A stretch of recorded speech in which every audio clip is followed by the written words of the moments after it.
Hello guys, in this video I'm going to show you how to get a crypto debit card using Revolut. Basically it's very easy. I'm going to show you step by step how to do it. Just open up your Revolut profile, go to the home page. On the home page, go to the top right corner where you can see this little card icon. And with this, you can open up your cards menu where you can see all the debit cards that you have.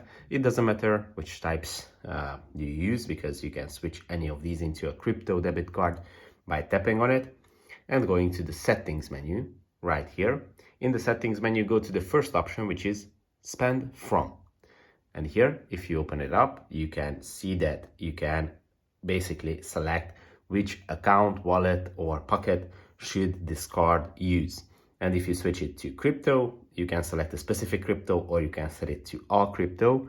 Then this card is going to always pay with your cryptos, and basically the card becomes a crypto card.